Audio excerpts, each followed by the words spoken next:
a la cita un año más con la Cuaresma, la cátedra les presenta su tradicional concierto, que pretende ser el aldabonazo anunciador de la Semana Santa en Capitanía. Y como viene siendo habitual, los encargados de llevarlo a cabo son nuestros músicos de la Unidad de Música del Cuartel General de Fuerza Terrestre. En esta ocasión, hemos querido que en este concierto, hacerles un homenaje. Estarán de acuerdo conmigo que es un homenaje merecido para esta prestigiosa unidad de música que procede de la que fue del Regimiento de Infantería Soria 9, con el que llegó a Sevilla ya por 1876. Desde entonces, y gracias a su labor incansable y su profesionalidad, se convirtieron en un referente en la música en Sevilla, y especialmente en su Semana Santa. Hoy, el comandante Bernal, su director, nos ilustrará sobre su historia y vicisitudes, alternando con interpretaciones de marchas emblemáticas de la Semana Santa sevillana. Y sin más preámbulo, comienza el concierto. Muchas gracias.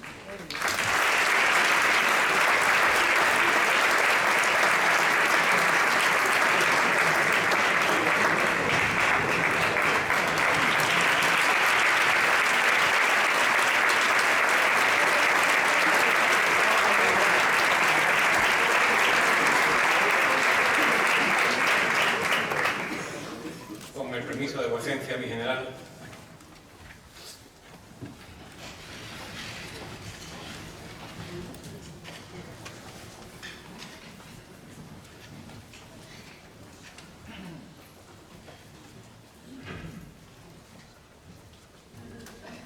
Estoy escuchando lo que veo y viendo lo que escucho. Esta frase la pronunció un genio de la composición musical del siglo XX, Igor Stravinsky, cuando en su visita a Sevilla en 1921 estaba a la Puerta de la Carne viendo a la Virgen del Refugio. Estaba con un amigo, Sergei de Aquiles, un famoso coreógrafo. Estaba pasando la Virgen del Refugio y estaba sonando Soleádame la mano en los instrumentos de una banda ya desaparecida, la Unidad de Música del Regimiento de la Artillería. Yo creo que esta frase refleja un ideal de la Semana Santa, el de la fusión de las artes, una idea que había llenado la filosofía del arte del siglo XIX, que venía del barroco, pero que el romanticismo le añade un plus de espectáculo y de teatralidad. Música, talla, orfebrería, esono floral, todo en aras de un ideal catequético, que es el mostrarle al pueblo en la calle la pasión del Hijo de Dios que ha venido a morir por nosotros. Pero hoy hemos venido a hablar de música profesional. Y en concreto, el objetivo de esta ponencia es hacer un recorrido general por el nacimiento, el desarrollo y la popularización de un género, el género cofrade, en concreto en Sevilla. Y hacerlo a través de una institución que ha sido absolutamente responsable de ese proceso, que fue la música del Soria 9. No debemos ser pretenciosos y creer que la música profesional no fue posible sin el Soria. Pero evidentemente, si no hubiera sido por esa unidad de música, ese desarrollo hubiera sido muy distinto. 144 años de historia en la Semana Santa de Sevilla, 1876. Es imposible resumirlo en apenas una hora. Pero lo que nos hemos propuesto son dos objetivos, que es deshacer mitos y aportar datos para responder en esta noche a través de la música y a través de algunas anécdotas a tres preguntas. ¿Cuándo comienza la relación de las bandas en Sevilla y en concreto de la banda de Soria? Luego el núcleo de esta pequeña ponencia, que es ¿qué tocaba? ¿Cuándo nace el género cofrade en Sevilla y cómo se desarrolla? ¿Y cómo se desarrolla a través de Soria? Y tres, ¿cuándo comienza un proceso en el que estamos actualmente inmersos, que es la popularización? Yo evidentemente aquí no les tengo que defender la importancia que tuvo Soria. Muchos de ustedes están aquí hoy por eso. El regimiento Soria, la música, en la historia de Sevilla. Y como anécdota les pongo una foto que apareció en 1996 en el ABC, que decía emocionada despedida al Soria 9. La foto que aparecía en ABC era la música despidiéndose de la bandera, y en la comidilla de los periódicos aparecía: se nos va el regimiento más antiguo de Europa, ¿quién va a salir ahora detrás de los pasos de Semana Santa? Cuando hablamos de la música de Soria, a mí me gusta recordar que hemos dado por sabido que las músicas en España desde el siglo XIX tenían un carácter regimental. Esto quiere decir que dependían orgánicamente de los regimientos. Y en España existían dos tipos de bandas, una de las cuales ya se ha perdido. Lo que era la banda de música, que pertenecían a los regimientos, y luego existían unas bandas más pequeñas, de menor entidad instrumental y organológica, que se llamaban charangas. Es un término español de finales del XVIII, principios del XIX, que hoy ha caído en desuso, y casi con un término peyorativo. Esto suena a unas charangas. Bueno, pues fueron unidades de música dependientes de los batallones del Ejército de Tierra y estuvieron reglamentadas perfectamente a partir de aquí, de este reglamento de música, de bandas de música y charanga del Ministerio de la Guerra de 1876. Pero vamos al punto cero de nuestra historia, que es 1876. En 1874, saben ustedes que en España sucedió el pronunciamiento del Sagunto de Martínez Campos, tenemos el fin de la Primera República y Soria viene en una época que los historiadores han bautizado como Restauración Borbónica. Alfonso XII sube al trono y empieza un sistema bipartidista entre Cánovas y Sagasta. Sabemos por el historial de Soria que dice literalmente: reunido el regimiento por la terminación de la campaña, es destinado a Sevilla, a cuya plaza llega el 6 de abril, procedente de Pamplona, en donde embarcó por vía férrea. Y aquí empezamos con el primer punto que queríamos desvelar. ¿Cuándo se inicia la relación entre la música de Soria 9 y las hermandades de Sevilla? Pero teníamos que plantearnos desde cuándo hay música detrás de las hermandades de Sevilla. El caso de Sevilla es muy paradigmático, porque hace casi 800 años que tenemos atestiguada procesiones, prácticamente desde 1225 del día de San Clemente. Pero no nos vamos a ir tan atrás.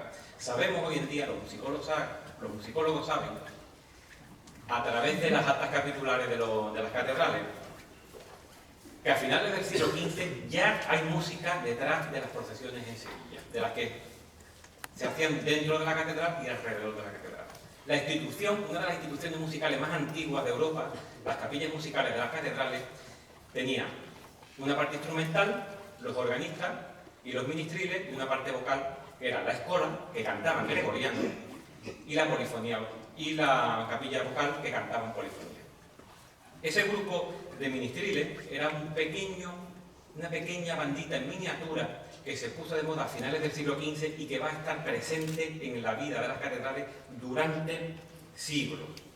Como ejemplo, les pongo aquí un detalle de un cuadro que está en el Museo del Prado, de David van Ablu, las fiestas de Omengan o fiestas del Papagayo de 1616. Esto es un detalle del cuadro, el cuadro es mucho más amplio, donde tenemos a una virgen en parihuela y después nos aparece una pequeña banda en miniatura de 6 músicos, esos son ministriles, una serie de instrumentos antiguos. Este es, por decirlo así, la prehistoria de la banda de música. Pero lo que a nosotros nos interesa es este instrumento que ustedes tienen delante. La banda de música moderna es un invento del siglo XIX. Es un invento del siglo XIX y es hija de 2 revoluciones. Una revolución social, que fue la Revolución Francesa, y todo el movimiento nacionalista que trajo en Europa de reivindicación de lo propio, de mi uniforme, de mi canto popular, de mis marchas, de mis instrumentos. Y por otra parte, una revolución técnica, que fueron las revoluciones industriales, que permitieron el desarrollo de válvulas, de pistones en los instrumentos, de nuevos instrumentos como los saxofones, como los acordes. ¿Cuándo empiezan a aparecer las bandas militares en Sevilla? Prácticamente durante todo el siglo XIX, de cada regimiento que estaba en campaña apostado aquí en Sevilla. Lo sabemos porque la hemeroteca nos lo dice en 1849, que las hermandades de Sevilla se están quejando de los altos precios que están poniendo las unidades de música militares. Pero vamos a desmontar el primer mito que se ha escrito bastante sobre Soria 9, sobre algunos investigadores que podemos definir como un tanto optimistas, y que dice que Soria 9 tocó en la quinta angustia de 1876. Eso es poco probable. Es poco probable. En primer lugar, no tenemos pruebas documentales, año 1876. Y luego, si ustedes se fijan, sabemos por el historial que Soria llega al 6 de abril. Vamos a decir que todo el mundo no llega al 6 de abril, habría que una avanzadilla, alguien llega al 6 y alguien llega después. Vamos a decir que los músicos llegaron al 6. Si miran un calendario, el Domingo de Ramos de 1876 fue 9 de abril. Es muy difícil creer que entre un poco más de 3 o 4 días han hecho contacto con las hermandades y lo más importante, ¿qué iban a tocar? Porque no teníamos repertorio. No había tiempo para establecer contacto, repertorio, copiarlo a mano. ¿Cuándo tenemos la primera referencia documental? Pues los registros de las hermandades de las Macarenas y de Cigarrera en 1880. Y en 1888, el 16 de abril, tenemos el primer documento justificante de cobro firmado por el primer músico mayor de Soria en Sevilla, José Font Marimón, que es este. Y que dice que recibí del señor tesorero la cantidad de 700 reales por el servicio de la misma a la cofradía de columnas y azotes Cigarrera, el 16 de abril de 1888. Este es el primer justificante de cobro de Soria en Sevilla. ¿Cuándo llega el primer contrato? Tenemos que esperar unos años. Y no es de una hermandad de Sevilla, es de una hermandad de Alcalá del Río. Unos buenos amigos de la hermandad de la Veracruz. Es este. Tenemos hermanos de la Veracruz entre nosotros.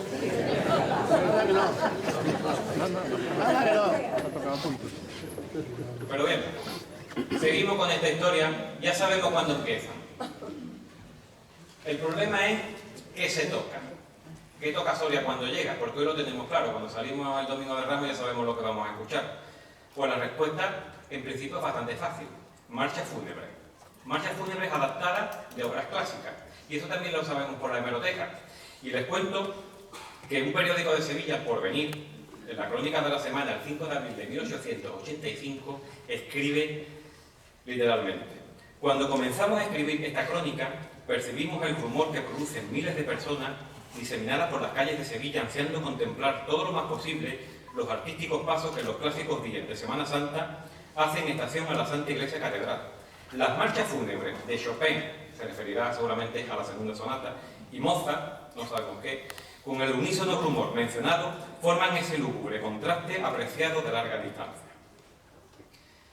Cuando un compositor o un cofrade de finales del siglo XIX, principios del XX, habla de marcha fúnebre, está hablando de un género. Todo aquello que se toca detrás de los pasos de Semana Santa, en esa época es una marcha fúnebre. De hecho, se va a tardar tiempo en titular las marchas fúnebres dedicadas a una hermandad o a un titular de una hermandad. Todo es marcha fúnebre. Cuando hoy hablamos de marcha fúnebre, estamos refiriéndonos a una categoría estilística, es decir, un tipo de marcha o un tipo de estética seria, grave, de ciertos días, de ciertas hermandades. Fíjense como en el año 25 López Farfán escribe una marcha llamada Estrella Sublime y la titula Marcha Fúnebre. Nadie hoy en día pensaría que Estrella Sublime es una marcha fúnebre, sin embargo López Farfán sí lo pensaba. José Font Marimón fue el primer músico mayor, el primer director. El músico mayor fue el término aplicado a los directores músicos hasta principios de los años 30. Y aquí vamos a desvelar el otro mito en torno al inicio de la primera marcha escrita en Sevilla. Siempre se ha considerado la marcha Carretería la primera marcha de la historia de Sevilla. Eso sobre todo ha venido dado por una publicación que hizo el Ministerio de Defensa, un gran libro, Historia de la Música Militar de España, de Ricardo Fernández de la Torre, que dedica un capítulo entero a defender que José Font fue el creador del género procesional sevillano, el primer director de Soria en Sevilla. Eso hoy sabemos que no es totalmente cierto. Sabemos que la primera marcha escrita, es profeso, no transcrita, para Sevilla es de 1868. La escribe un compositor cordobés llamado Rafael Febrero. Esta es la portada. Pero tenía un problema, que la marcha estaba escrita para piano. Un gran problema, claro, para tocarla de todo un paso. ¿Qué tiene que hacer Rafael Febrero? Pedírselo a un director de banda militar. Una música también desaparecida del regimiento Bailén, que se llamaba Silverio López. Y esta sí fue la primera marcha fúnebre, ese es el título, dedicado a la Quinta Angustia, que se escribe en Sevilla. Es verdad que José Font no fue el primero, pero tuvo medalla de plata. Fue el segundo. Cuando hablamos de carretería, esa marcha que todo el mundo habla de la primera marcha en Sevilla, estamos hablando de la historia de una marcha fantasma, porque nadie la ha escuchado. Nadie de aquí habrá escuchado nunca carretería. No se sabe dónde está la partitura, no está en nuestros archivos, no está en el archivo de la hermandad. Lo único que sabemos es, a través de un periódico que se llamaba La Andalucía, que dice el 10 de abril de 1887, de las músicas que más se han distinguido en las pasadas fiestas religiosas, figura la banda del regimiento de Soria, que bajo la dirección de su inteligente señor Font, ejecutó una marcha fúnebre, composición del mismo dedicada a la Hermandad de la Carretería. Y aquí termina la historia de la marcha. Ya nunca más se sabe más nada absolutamente de la marcha Carretería. Esa marcha, en principio, se dejaría de tocar. ¿Por qué se dejó de tocar? Se dejó de tocar porque la Carretería tuvo un periodo de inactividad a finales de los años 80. ¿Qué pasa ahora? 1891. Primera referencia a una marcha fúnebre dedicada a la Quinta Angustia. Esto lo sabemos a través de los anales de Luis Rodríguez Caso. Y la partitura de la hermandad está fechada el 8 de abril, lunes santo, por cierto, de 1895. Esta es la portada original de José Font. Si dice que empezó a escribirla en 1891 y la hermandad está en 1895, evidentemente la fecha no cuadra. 4 años para escribir 3 minutos y medio de músico en mucho tiempo. ¿Cuál es la tesis que hoy en día se está defendiendo? Porque seguramente Carretería y Quinta Angustia son la misma marcha. ¿Qué pasó? Porque José Font vio que no iban a contratar a Soria, porque la hermandad no iba a salir. Las marchas no se interpretaban en otro sitio que no fueran detrás de los pasos de Semana Santa, porque el concierto no existía. Esto era una música absolutamente utilitaria. ¿Qué hace? Borra la dedicatoria, porque el título, recuerden que es Marcha Fúnebre. Marcha Fúnebre ya no está dedicada a Carretería, sino está dedicada a Quinta Angustia. Así que a continuación vamos a empezar la parte musical tocando la que seguramente, si no fue la primera, fue la segunda marcha de la historia de Sevilla, que en principio estuvo dedicada a Carretería y que para la historia va a quedar como Quinta Angustia.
pistoletazo de salida al género ya estaba dado.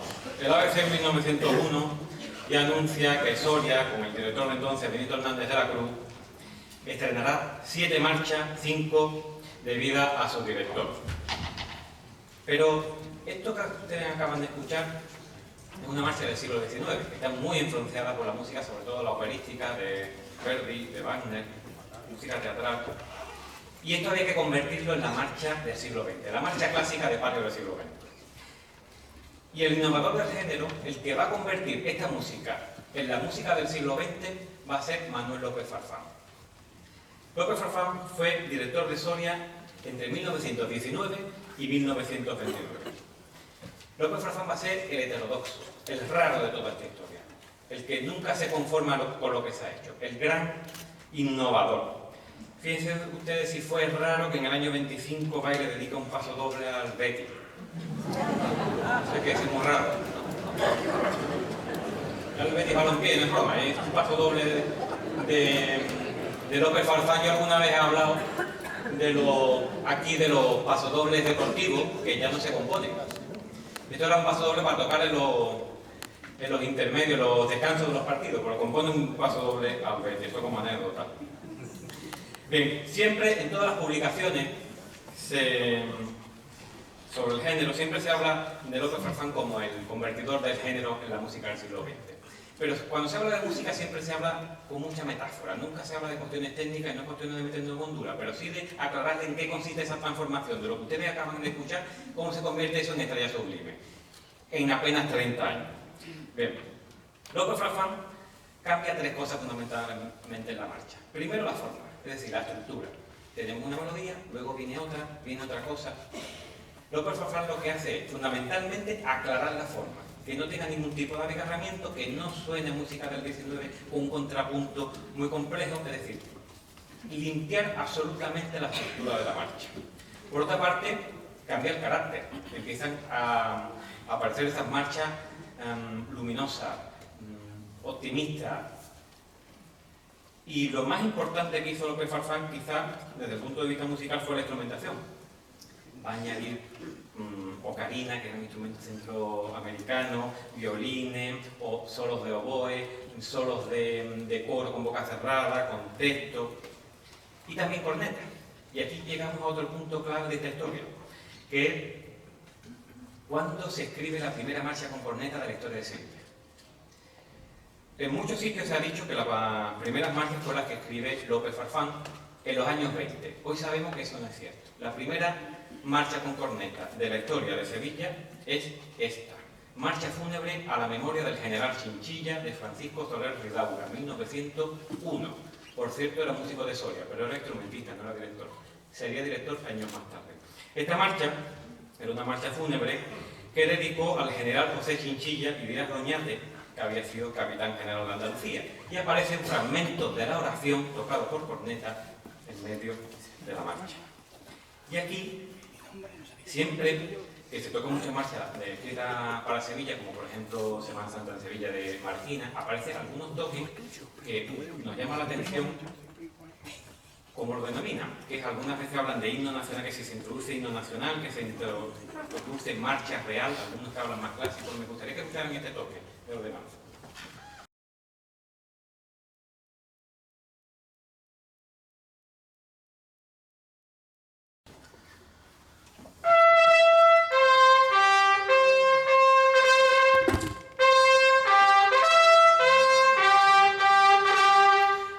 Esto que siempre fuera de Andalucía, siempre nos suena a marchas de Sevilla. Esto no tiene nada que ver con el himno nacional, sobre todo lo explico para los que no tienen mucho contacto con los toques militares. Esto es un toque de ordenanza de bandera, que en el reglamento de toques militares dice que debe ser interpretado por corneta o banda de guerra en ausencia de música militar. Por lo tanto, esto no es ni himno nacional, ni marcha real, ni nada que se le parezca. Es un toque de ordenanza para izar y arriar bandera todos los días en nuestro cuartel. Pues bien, 1925. Un año prolífico. Dulce nombre, la esperanza de Triana y la estrella sublime.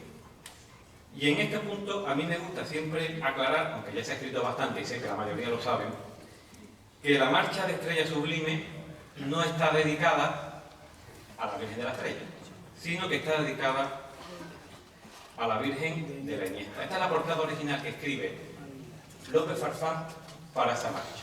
Y ahí está transcrito lo que pone, porque es casi inteligible. Y les digo por qué se llamó La Estrella Sublime, porque Lope Farfán cogió unas coplas del siglo XVIII en alabanza a María Santísima de la Iniesta, que decía: mas después que el Señor quiso libertarnos de las penas que causaba Andalucía la potestad acarena, entonces como luciente y la más sublime estrella, iluminaste los montes que ocultaban en Iniesta. Coge esa dedicatoria de Sublime Estrella y le dedica a la Virgen de la Iniesta una marcha que se llama La Estrella Sublime, pero no está dedicada a la Virgen de la Estrella. Si el año 25 es uno de los más prolíficos de Lope Farfán, sin duda uno que cambió la historia fue el año 24. Desde que llega a Sevilla, Lope Farfán tuvo la costumbre de coger la banda y llevarse a la Castilleja de la Cuesta.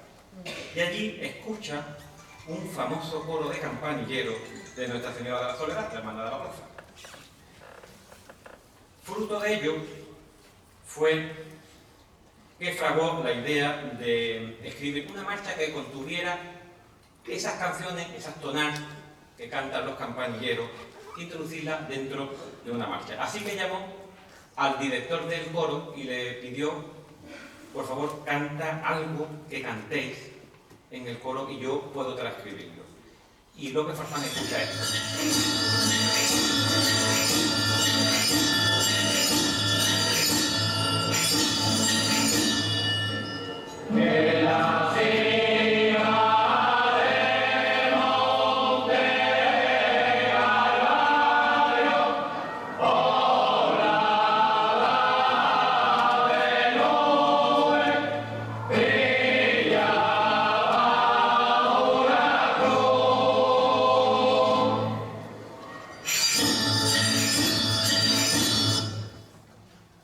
Así llegó el Domingo de Ramos de 1924 y Lope Farfán estrenó con Soria 9 en la calle Sierpe, detrás de la Virgen del Socorro, de la Hermandad del Amor, esta marcha cosechando uno de los mayores éxitos populares de la historia de la Semana Santa. Tanto éxito tuvo que tuvo que interpretarla varias veces detrás de la hermandad, y sabemos también a través de un diario de la época, que era La Unión, que cuando se recogió la hermandad, el público que estaba en El Salvador rodeó a la banda y le pidió a Lope Farfán que por favor siguiera tocando la marcha. Es verdad que esta marcha no está dedicada a la Virgen del Amor, está dedicada a la Hermandad de las Siete Palabras, y la tocaron ese miércoles santo. Esta es una de las obras más curiosas porque tiene una parte cantada, que era esta tonada de campanillero. Y nosotros lo vamos a tocar en la versión original que se hizo en 1924, y el Soria la va a cantar igual que la cantó Lope Farfán ese Domingo de Ramos de 1924. Así que vamos a tocar una marcha que cambió la historia. Pasa los compañeros.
complicado de la Semana Santa durante el siglo XX, sin duda, fueron los años 30 y principios de los años 40. Pero hay un momento del género cofrade, de la historia del género cofrade, que creo que es importante comentar y que solamente se dio en esa época, los años 40, que fue la censura. Y me gusta comentar este tema porque fue López Farfán el que más sufrió la censura. Y les cuento por qué. A partir de 1937 viene a Sevilla el cardenal Pedro Segura, que había sido primado de España, y decide que hay una serie de músicas en Sevilla que no deben interpretarse detrás de los pasos de Semana Santa. Evidentemente López Farfán, ese heterodoxo, ese raro, pues fue el que más sufrió toda esa censura. Campanillero, Esta Marcha, Dulce Nombre, La Estrella Sublime. Incluso llegó a ser censurado el Miserere de Ilarión Eslava, que saben que fue un maestro de capilla del siglo XIX, y que Miserere que se recuperó años más tarde. Esta censura del cardenal Segura quizá vino por una interpretación un tanto rigurosa, si podemos decirle así, del motu propio de 1903 de Pío X, que era Trale Sollecitudini. Un motu propio que hablaba de la música sagrada en los templos y en el que instaba a eliminar de ellos la música, todo elemento que perturbara o disminuyera la piedad, la devoción y los ritos. Pero sin duda la censura fue un acicate para que en la década siguiente, en los años 50, empezara el tercer punto que vamos a tratar hoy, que es la popularización del género. A finales de los años 50 empieza en Sevilla un nuevo resurgimiento de la Semana Santa, un proceso de espectacularización. Los hermanos, los aficionados al género cofrade y en general a toda la Semana Santa empiezan a demandar esto que hoy en día llamaríamos un término moderno anglosajón merchandising. Quieren monografías, quieren fotos, quieren cartelería y también grabaciones. Y en este punto comienza la gran historia de las grabaciones de Soria y en general de Sevilla. Y en estos momentos quiero hacer una nota al pie de página para mostrarles la relación que tiene la historia de la grabación en general con la grabación en Sevilla. Y se lo resumo en 2 minutos. Miren, estamos a finales de los años 50 del siglo XX. Un siglo antes, en 1860, se produce la primera grabación en la historia de la humanidad. Se hace con este aparato, un fonautógrafo. Lo había patentado León Escó en 1857, pero tenía un problema, que registraba onda sonora, pero no era capaz de reproducirla. O sea, nos valía de poco, bueno, pero era un paso. Luego llegó lo que todo el mundo conoce como el inicio de las grabaciones, que fue el fonógrafo de Thomas Alva Edison, 1877. Si se fijan, tiene un cilindro de cera donde se registraban las ondas sonoras. 11 años más tarde, en 1888, llega el gramófono de Milberg Wiener, que ya tiene esa cajita con el disco, la aguja, esa bocina. Tenemos fonógrafo y gramófono. El siguiente paso va a ser el tocadisco de 1925.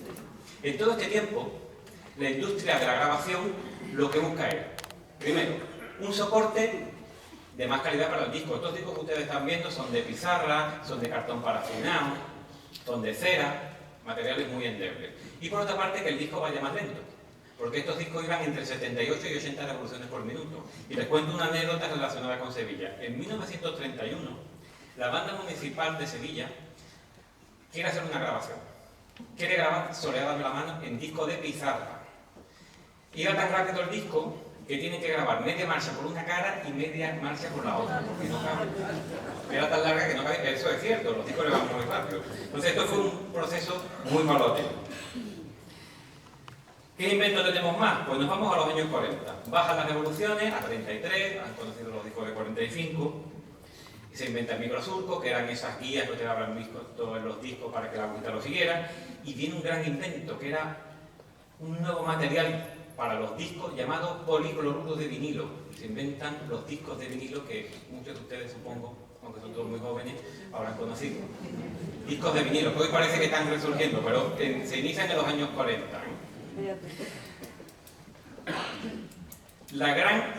La mayor invención del mundo de la grabación, antes de la digitalización, sin duda, fue la estereofonía.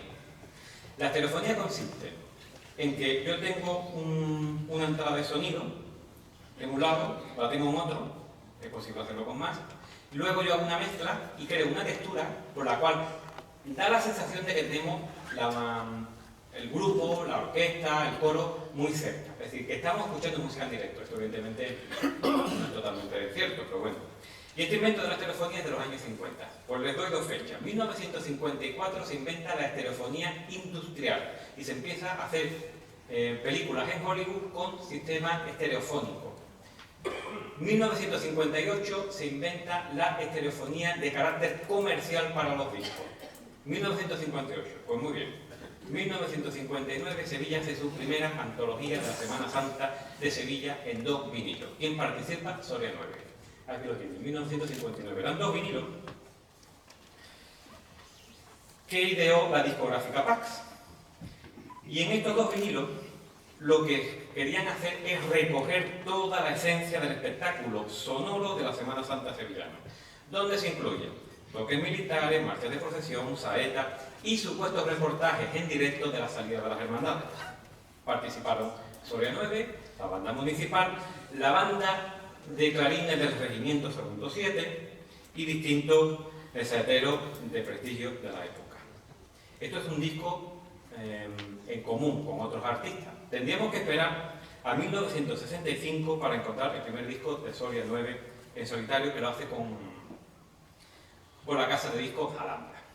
¿Quién fue el responsable de todo este proceso de popularización en el Soria? Un compositor de Jaén que llega en 1957 a Sevilla, Pedro Gámez La Serna. Esto es una foto en el Teatro Lope de Vega. Jiennense de Jódar, nacido en 1907, había ingresado en la música del Regimiento de la Reina y en el año 57, como les digo, pasa destinado al Regimiento Soria. Y aquí deberíamos terminar esta historia. Y les digo por qué, porque en el año 61 la música deja de pertenecer para siempre al Regimiento Soria y pasa al gobierno militar de Sevilla. Le estoy hablando del año 61, estamos en el 2020 y todavía nos cuesta trabajo que nos llamen Unidad de Música del Cuartel General de la Fuerza Terrestre. 59 años después todavía no tenemos los llevamos muy a gala, pero le digo porque cuando explico en algunos sitios que, por ejemplo, nuestro queridísimo maestro Abel Moreno nunca estuvo en Soria 9, me dicen, bueno, ¿pero qué está diciendo? Es imposible. Pues no, nunca estuvo en Soria 9. La música dejó de pertenecer a Soria, dejó de ser regimental en el año 61. Y en el año 65 pasó a formar parte de la división Guzmán el Bueno. Bueno, Gámez La Serna. ¿Qué escribe Gámez La Serna? Marchas que ya son parte de la historia de Sevilla. Sevilla Cofradiera, Victoria y Paz, Saeta Cordobesa, Virgen de la O, Virgen del Subterráneo.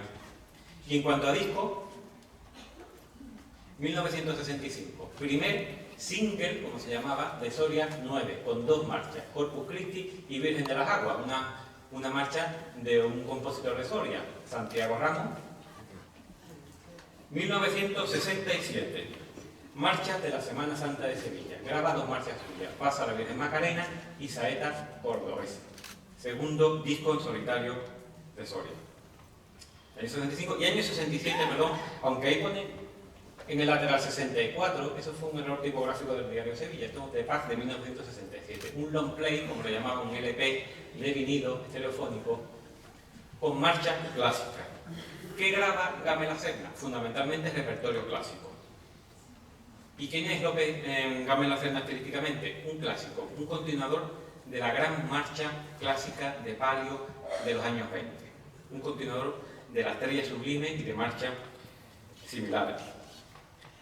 Cuando llega a Sevilla en 1957 se pone a componer y una de las marchas más famosas que va a componer va a ser Pasa la Virgen Macarena, del año 59, el año que Sevilla graba su primer doble antología de disco. Gámez La Serna escribe esta marcha que vamos a tocar a continuación, Pasa la Virgen Macarena.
de Gámez La Serna en Soria fue casi un hijo espiritual suyo, aparte de paisano, Pedro Morales Muñoz, otro jiennense de Loquera, que tristemente nos dejó hace 3 años, nacido en el año 23. Este teatro le sonará de algo. El comandante Morales, a finales de los años 70, dando un concierto aquí, en esta casa. Bien. ¿Qué ocurre cuando llega Pedro Morales a Soria? Pues hay un cambio en el tipo de marcha que se graba. Cambio de repertorio.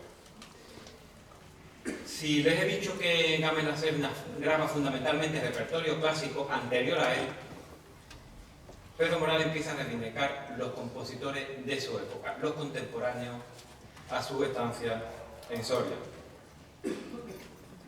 En el año 71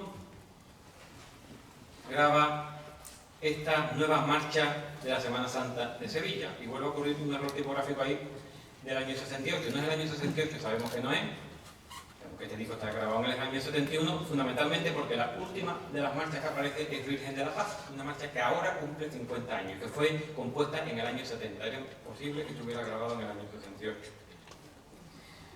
Nuevas marchas, toda una toma de decisión. Año 72, Marchas de la Pasión en Sevilla. Otro disco, va a grabar 3 con su maestro. Y el año 82, un año antes de pasar a la reserva, otra vez nuevas marchas cofradías. ¿Quién es estilísticamente Pedro Morales? Pues me van a permitir un comentario personal sobre el estilo de Morales, que la palabra que lo define es nuevo. Él quiso grabar nuevas marchas, darle un soplo de aire fresco a las marchas de Sevilla, y eso se nota sobre todo en su estilo.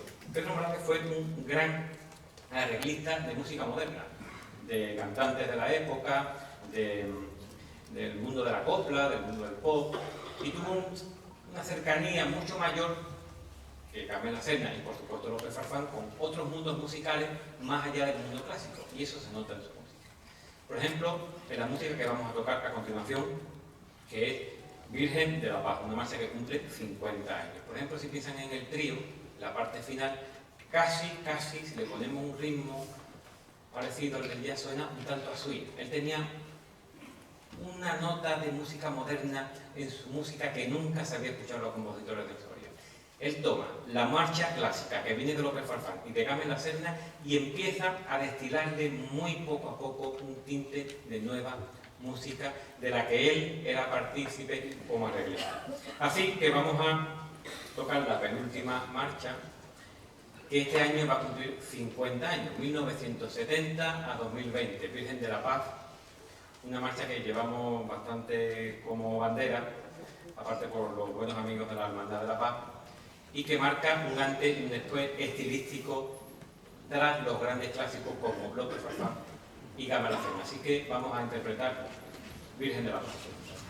Estamos llegando al final, pero quizás al momento crítico, porque si el comandante Morales pasa a la reserva en el año 83, pocos meses más tarde llega a Sevilla un joven capitán, también andaluz, pero onubense de Encinasola, que había pasado por la música de Algeciras, de Extremadura 9, y también por los ritmos del norte, llamado Abel Moreno.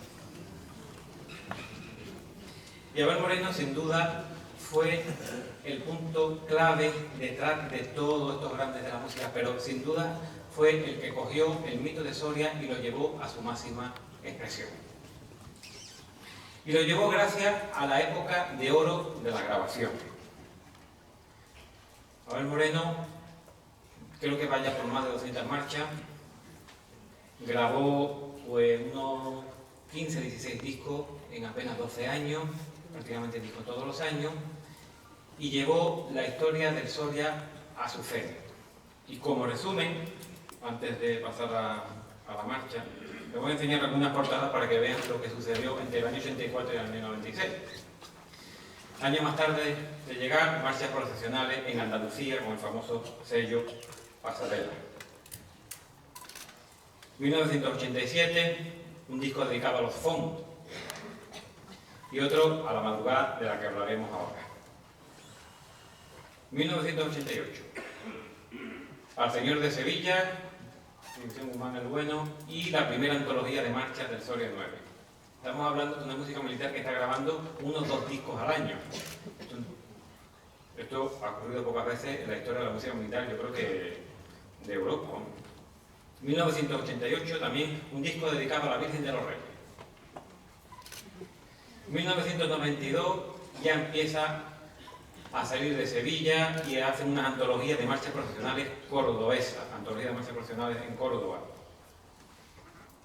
1993 un disco que creo que todavía está a la venta, una antología de marchas profesionales, donde aparece ya en pequeño la música de la división de infantería, Guzmán el Bueno número 2, que era a donde pertenecían, pero todavía evidentemente utilizaban el nombre de Soria 9. 1995 un disco muy famoso de Soria, A la voz del Caballar. 1995 un resumen de la Semana Santa de toda Andalucía, marchas de todas las provincias, de las 8 provincias. Y en 2001, 125 años de Soria en Sevilla. Y esta casa discográfica cogió grabaciones de estas marchas que tienen ustedes y algunas más, haciendo una antología de las mejores marchas de los compositores de Soria desde 1876 hasta el año 2000, hasta que Abel Moreno había dejado ya 4 años antes la dirección de la banda. Pero ahora, para terminar la charla, vamos a hablar de un punto crítico en la historia del género, del género procesional en Sevilla, que fue la composición de la marcha La Madrugada. Y para ilustrársela, vamos a tocar algo de los instrumentos. Y me voy a ir ahí porque va a ser mucho más cómodo.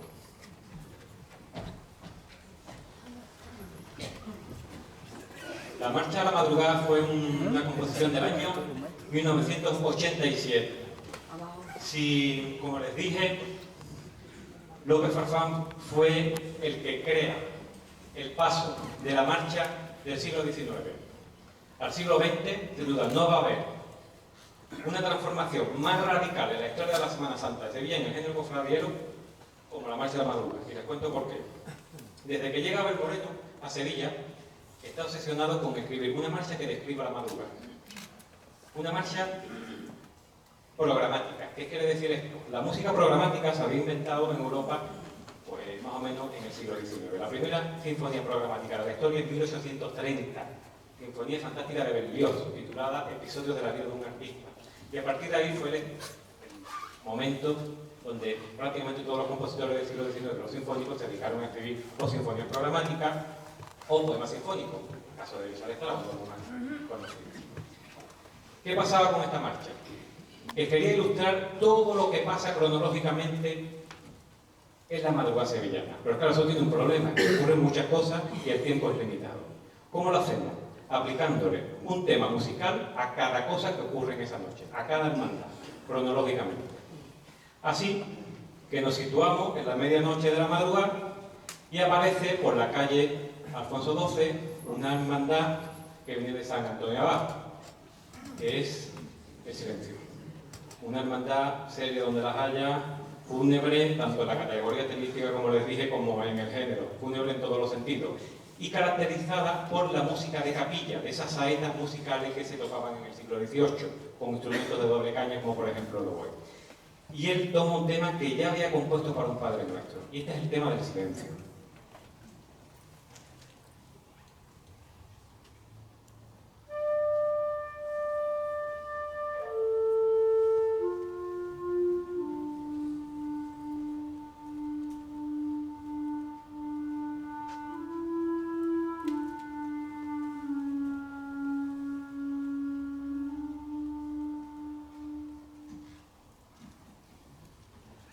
Si normalmente las marchas eran algo muy versificado, con pequeña estructura fraseológica, aquí vamos a tener que escuchar un tema detrás de otro, bien estructurado para ser capaces de escuchar todos los temas de la madrugada. Segundo tema. Ya viene por la calle a la que da nombre el Señor de Sevilla, el gran poder. Y se lo da al saxofón alto, que está aquí, a su derecha. Y suena así el tema del gran poder.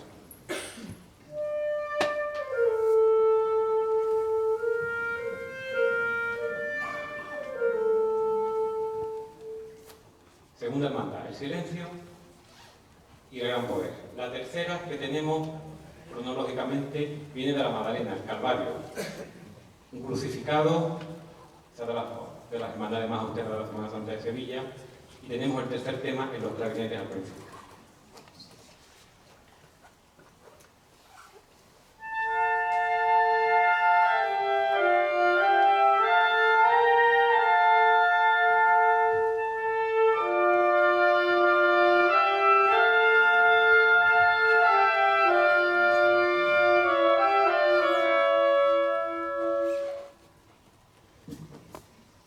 Ya vienen tres hermandades, pero ahora viene un problema de formal, que fue cómo ilustrar a las dos grandes señoras de la madrugada, la Esperanza de Triana y la Esperanza Macarena, sin que ninguno se enfadara y sin que lo fueran a tachar de que era más trianero que Macarena.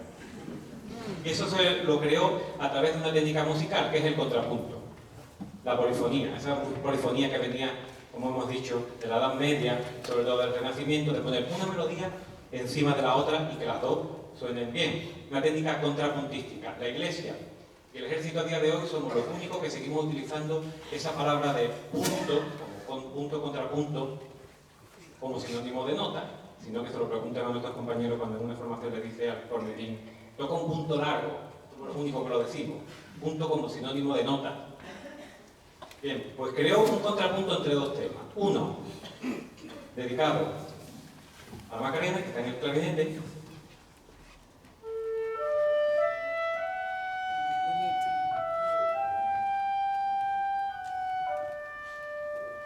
y otro tema dedicado a la Esperanza de Triana en el saxofón alto.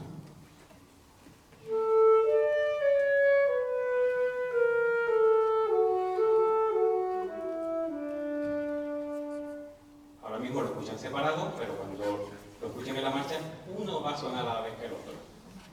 Pues ya está más solucionado este tema. ¿Qué viene ahora? Se está recogiendo el silencio. Son 5 de la mañana aproximadamente y se vuelve a escuchar ese tema de capilla fúnebre del inicio.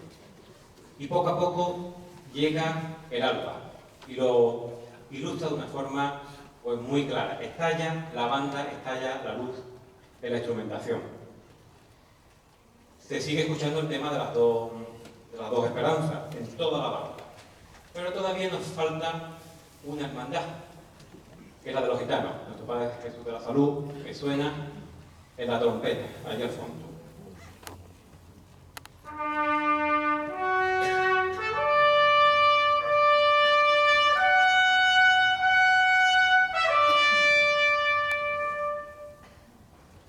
Y la última asociación, ya tenemos todas las hermandades que hacen estación de penitencia, fue un recuerdo a los costaleros.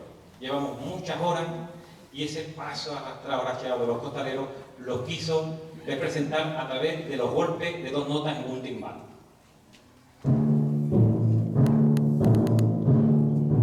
Que suena al final de la marcha. Así que ahora, para terminar esta historia del género profesional, muy rápido, poco más de una hora hablando del género profesional, que llevamos ya desde 1876, con la llegada de Soria, vamos a hacerlo con la marcha esta clave o estrella de esta historia, la madrugada. Pero lo vamos a hacer de una forma especial, porque le voy a pedir que nos bajen un poco la luz, si queremos ambiente de madrugada.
buenas noches. Después de lo que hemos visto y oído, no cabe duda que la unidad de música del cuartel general de la Fuerza Terrestre, nuestro Soria 9, es algo más que una unidad de música, es la banda sevillana. Ya desde el año 2000, yo creo que fue la última vez, ¿no?, que salió la unidad de música y procesionó en Sevilla, 2000, o sea, 20 años aproximadamente. Pues ya no la vemos en las calles sevillanas, en la Semana Santa, pero la unidad de música de este cuartel general, nuestro Soria 9, lo podemos ver en un colegio, lo podemos ver en una residencia de ancianos, también lo podemos ver en el Gran Teatro de Huelva o en grandes teatros de ciudades andaluzas. Es decir, nuestra unidad de música está con los de arriba y con los de abajo, con los de aquí y con los de allí, porque la unidad de música es nuestra unidad de música, la unidad de música de todos. Pero detrás de una unidad de música como de cualquier unidad militar, a pesar de lo virtuosos que son todos sus componentes, siempre se necesita una dirección, una coordinación, y en esa dirección y en esa batuta tenemos el excelente compositor y director, que es nuestro comandante Manuel Bernal, continuador de...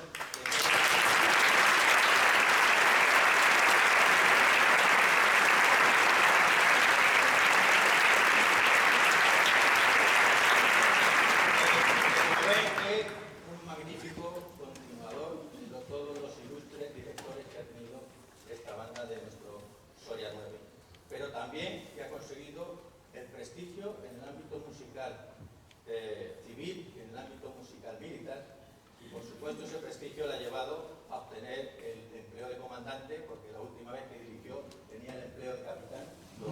También el empleo de capitán también ha conseguido su gran prestigio.